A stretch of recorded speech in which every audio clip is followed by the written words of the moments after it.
nga ba hahanapin ng isang anak ang kanyang ina na nawalay sa kanya ng mahigit 3 dekada, gayong napadpad pa siya sa malayong bansa? Isang batang Pilipino nawala at natagpuan sa Muñoz Market taong 1985. Nung hindi nakita ang kanyang mga magulang, inampon ng mga banyagang Australiano at inilipad sa Australia. Naging matagumpay na filmmaker, makalipas ang mahigit 30 taon, nagbalik siya sa Pilipinas para hanapin ang kanyang pamilya. I've really started to really understand my Filipino side. And to come to the Philippines and to see people that look like me, you know, and people who could potentially be my parents.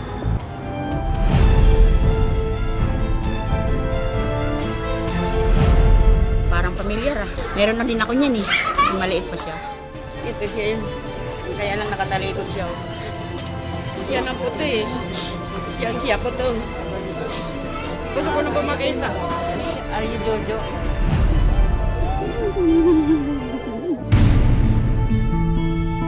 Base sa DNA test na isinagawa kay Herminia at Jojo, ang resulta ay Ito ang kwento ng isang hindi malilimutang paglalakbay pabalik sa bayang Sinilangan. Good afternoon po, Missing Boy 1985. I've been here since November the 28th.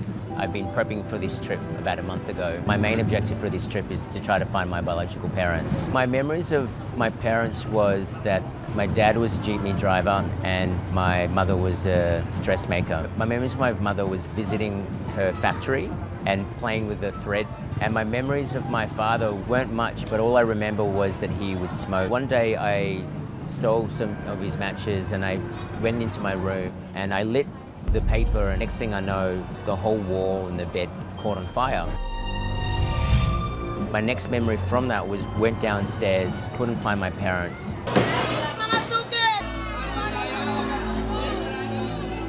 I suddenly realized that, I was lost. Hanggang may isang driver na nakapansing naliligaw nga ang batang yon. Dinala siya nito sa Reception and Studies Center for Children o RSCC. Pero dahil sa loob ng 2 taon, hindi nahanap ang kanyang mga magulang, inilagay si Jojo sa listahan ng mga available for adoption. At isang mag-asawang Australiano ang umampon sa kanya, sina Julie at George de Carteret. Dinala siya ng mga ito sa Australia. He was a dear little boy. He looked beautiful and he had a lovely little nature. I'll never forget it. We got onto the Qantas aircraft and Joel was just a little kid. He went, "Oh, yes!"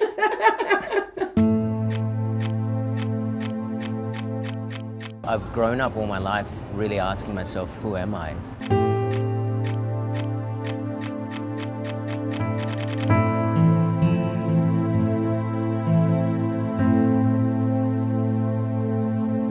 I've really started to really understand my Filipino side. And to come to the Philippines and to see people that look like me, and people who could potentially be my parents.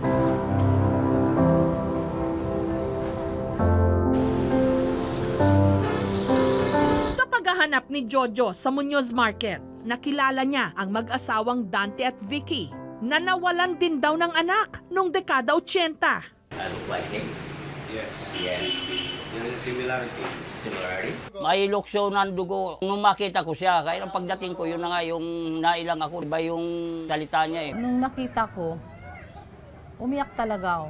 Pinakita niya talaga yung picture niya nung nasa orphanage siya. Nagulat ako nung pinost niya sa cellphone niya. Siya talaga. Sumailalim sila sa DNA test para malaman kung si Vicky nga ba ang hinahanap na ina ni Jojo. Ang resulta, negative.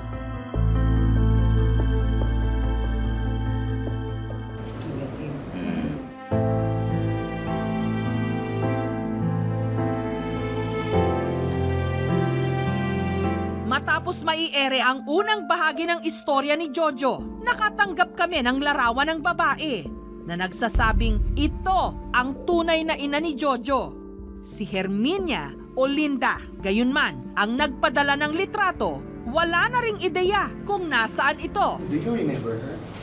It's hard to say. My memories are not clear on what. Is she a dressmaker? Yes. And her husband used to be a jeepney driver. Really? She looks like me. Really? Yeah. Yeah. I had goosebumps. One thing that made my heart pound was that his name was Joel as well. I just thought to myself, what are the odds? Sinamahan namin si Jojo para patuloy na hanapin si Herminia at natagpuan namin ang kanyang mga kaibigan.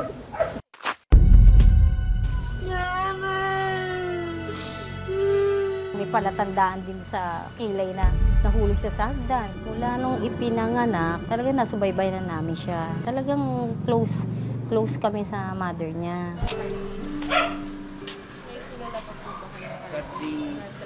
Si Linda, hindi ko na alam, pero si Carding nasa US. Merong nangyaring sunog. Doon sa Laloma. Si Ricardo Carding Culadilla na sinasabing ama raw ni Jojo, chief mechanic ngayon sa Amerika. Naninirahan doon kasamang isa pa niyang anak. Sa third year na balik ko, doon ko lang nalaman na nawala yung bata. Siyempre, nawala yung anak ko, nabahala ako. Iniisip ko kung saan napunta yun. It's good to see you. How do you feel now that you know that I'm alive and well?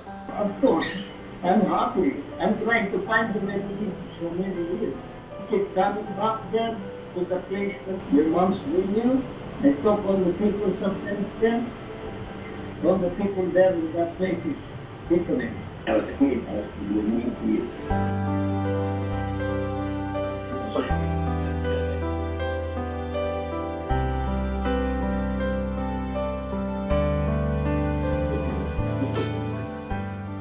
I think I'm sure that it's his biological father. Ilang araw na lang at babalik na si Jojo sa Australia. Pero hindi pa rin niya nahahanap si Herminia hanggang nanawagan na siya sa radyo. This is Joel. This is your lost boy that went missing in 1985. I'm back and I'm really eager to meet you. Doon na nakatanggap ng tawag ang aming programa sa isang nagpakilalang Herminia Rio. Siya raw ang hinahanap na ina ni Jojo, nakatira sa bagong baryo sa Caloocan. Familiar po ba kayo sa litratong to? Parang pamilyar ah. Meron na din ako niyan eh. Maliit pa siya. Ito siya yun. Kaya lang nakatalikod siya. Siya ng puti eh. Siya po to. Gusto ko na po makita.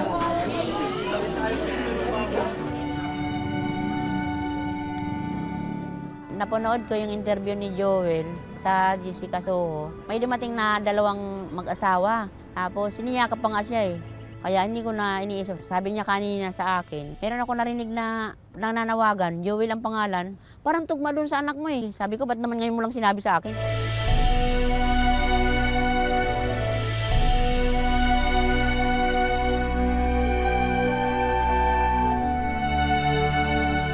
Sinasama ko siya, mahilig siya maglaro ng mga sinulid sa Garmins. Tapos pinagdugtong-dugtong niya yon, nilalagyan niya ng tali.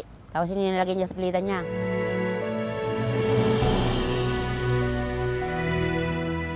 Pag sweldo namin, papunta kami sa litsonan yun. Order ako isang buong litson. Ang kukunin lang niya yung balat.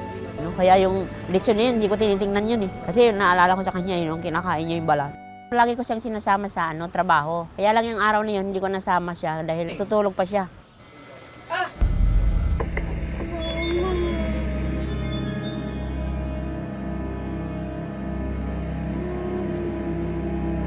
Joel? Joel? Joel? Pag-uwi ko ng hapon, yun, nakinito na ng kaibigan ko na nawala yung anak mo si Joel. Parang wala ko sa sarili ko, hindi ko naman alam ang gagawin ko.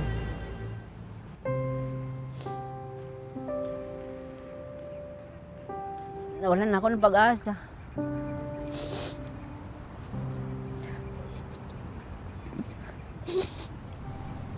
Nagdarasal na lang po sa Diyos na sana minsan salubog yung landas namin. Isang araw bago ang nakatakdang pagbalik ni Jojo sa Australia, nakatakda na ang kanilang muling pagkikita makalipas ang mahigit 30 taon. Are you Jojo? Ayan. Mermin. Yun yan?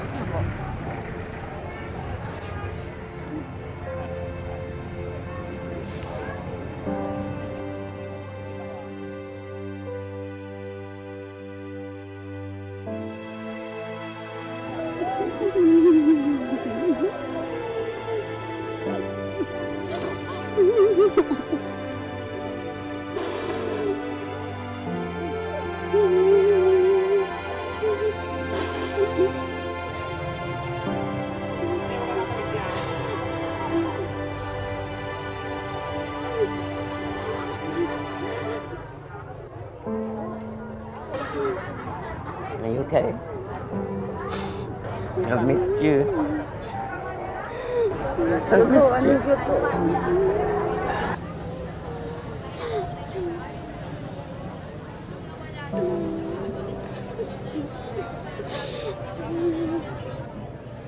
May picture ako na ano, ito yun eh. Paano, kahit di patingin sa doktor yan eh. Yan, meron yan damage. This is your lucky star certificate. November 1981. I never thought that I'd even be able to know my birth date. I'm gonna frame this. This is so important to me. This is amazing. Herminia Abina. Mama. Agad na nagpa-DNA test ang dalawa. I'm feeling calm and assured that this is the right one. Kahit hindi kami kumuha ng DNA, siya pa rin yung anak ko. Ang dami ko pala tandaan sa kanya. Pero kailangan para sure. Parang bumabalik sa akin yung bata pa siya. Kumakain kami dito. Probably one of the most significant meals I've had in a long time.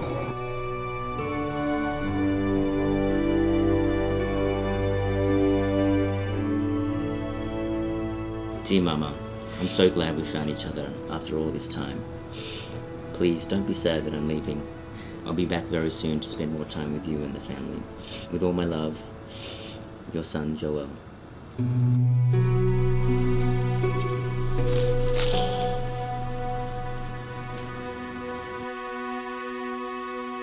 Goodbye. Bye. Take care, take care.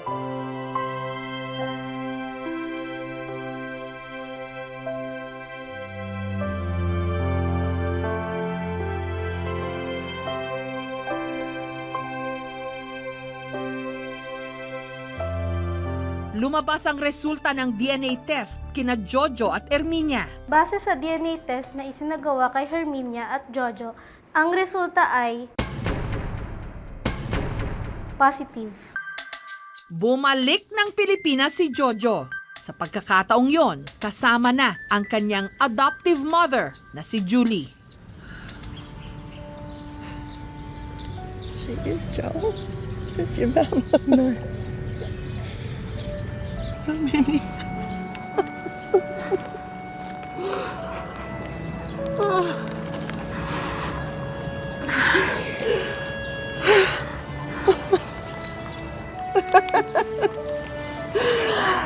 Oh.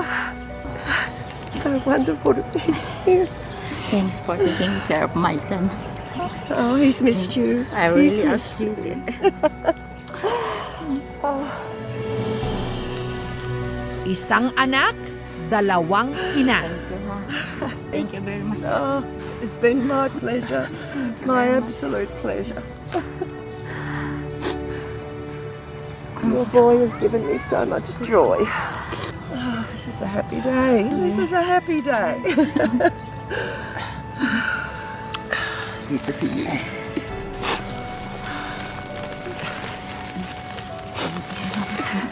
From both of us. She's beautiful.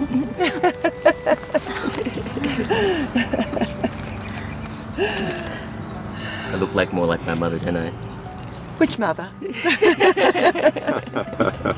Kamusta po kayo? Kamusta po kayo? How are you? My name's Jessica. Welcome to the Philippines. I would like to know, Joel, how does it feel like sitting beside your two mothers? It's an amazing feeling. It's very surreal to have my two mums. So I call Nana Julie my mum, and Nana Herminia Ma to distinguish the two. And I understand you introduced them to each other. Yeah, it was really nerve-wracking actually. I think we were both shaking at one point. I thought I was going to be all okay with it. It was really overwhelming. Such a beautiful gift to see both of them together, and there was a lot of tears shed. Sorry for asking this, but you don't feel torn at all. No, I don't. Mum and I are very secure in our relationship. I'm really enjoying getting to know Ma, and I think we're connecting more on our humour first, which is really interesting. Of course I wanted to meet her. I wanted to meet the woman who gave birth to him. I wanted to know all the ins and outs of him as a baby, as a young child, and we're still working through that because of language barrier. But meeting her was very emotional, but she is such a warm lady. She just kept saying how happy she was, and I was extremely happy as well. That part that was missing, is it whole now? Yeah, it's complete. I feel like I've connected the dots, and I know I can honour my Filipino side. Kamusta ho kayo, Nay? Okay po. Ako na po yung pinakamaligayang nanay. Bakit ho? Hindi ko po inaasahan itong nangyari sa buhay ko na nakita kami muli ng anak ko. Ang hirap po isipin, 31 years. Ganun kahaba na hinahanap niyo siya. Paano niyo ho nakaya yun, Nay? Dinaan ko na lang po sa panalangin na Dasal. sana makita kami muli. So Joel, where do you go from here? Catching up on the time that we've missed, and I really want to create opportunities to keep coming back to the Philippines and spend more time here. And we're talking about helping the family business so that they can help it to become more sustainable and just little steps. And we're looking at for Ma to come to Australia so she can see where I grew up in Melbourne. There was nothing about her scent at all that brought back, memories when she hugged you, when she cried. I really felt it when she got out her handkerchief and wiped the tears off my eyes. Only a mother does that. That was it. Yeah, that was it. Naiyak ako. Oh. Nay, kayo, yung lukso ng dugo na tinatawag. Sobrang lukso ng dugo, naramdaman ko. Una ko palang nakita ko sa pictures, alam ko siya yung anak. We have a gift for you. This was the picture taken a while ago. Ah, that was quick. Yes. Oh my goodness. Ay, Salamat po.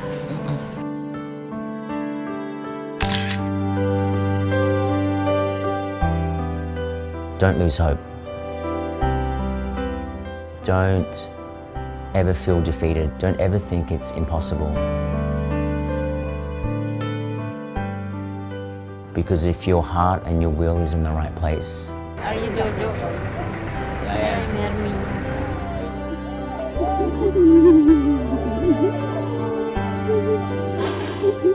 if it's meant to be, it's meant to be. And if it's not, keep trying, because you never know when your day will come that you will meet the one that you've lost.